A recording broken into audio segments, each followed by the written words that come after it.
കുന്നംകുളം തുറക്കുളം മത്സ്യമാർക്കറ്റിന്റെ നവീകരണം പൂർത്തിയാക്കണമെന്ന് ജില്ലാ മത്സ്യവിതരണ അനുബന്ധ തൊഴിലാളി യൂണിയൻ CITU ജില്ലാ സമ്മേളനം ആവശ്യപ്പെട്ടു. ദിനംപ്രതി ആയിരങ്ങളെത്തുന്ന സംസ്ഥാനത്തെ പ്രധാന മാർക്കറ്റായ തുറക്കുളം മത്സ്യമാർക്കറ്റ് നവീകരണം പൂർത്തിയാക്കണമെന്നും തൊഴിലാളികൾക്ക് തങ്ങാനുള്ള സൗകര്യവും ഒരുക്കണമെന്നും കടലാമ സംരക്ഷണ നിയമം ഉപയോഗിച്ച് കേരളത്തിലെ തീരദേശ മേഖലയെ ഏറ്റെടുക്കാനുള്ള ശ്രമത്തിൽ നിന്ന് കേന്ദ്ര സർക്കാർ പിന്മാറണമെന്നും ക്ഷേമനിധി ആനുകൂല്യങ്ങൾ മുടക്കമില്ലാതെ നൽകണമെന്നും സമ്മേളനം ആവശ്യപ്പെട്ടു. കുന്നംകുളം ടൗൺ ഹാളിലെ ബാബു M പാലിശ്ശേരി നഗറിൽ രാവിലെ ജില്ലാ പ്രസിഡന്റ് PA ലജുക്കുട്ടൻ പതാക ഉയർത്തിയതോടെയാണ് സമ്മേളന നടപടികൾ ആരംഭിച്ചത്. പ്രതിനിധി സമ്മേളനം CITU ജില്ലാ ജനറൽ സെക്രട്ടറി UP ജോസഫ് ഉദ്ഘാടനം ചെയ്തു. PA ലജുക്കുട്ടൻ അധ്യക്ഷനായി.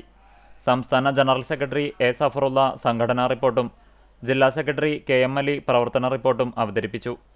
ഫെഡറേഷൻ അഖിലേന്ത്യാ കമ്മിറ്റി അംഗങ്ങളായ U Rajumon, KA Sajid, CITU കേന്ദ്ര കമ്മിറ്റി അംഗം RV ഇക്ബാൽ, സംഘടക സമിതി chairman K Kochaniyan, PM Soman, MN Muraleedharan, KA Azeez, MK Lakshmanan, Suneesh Ainippully എന്നിവർ സംസാരിച്ചു.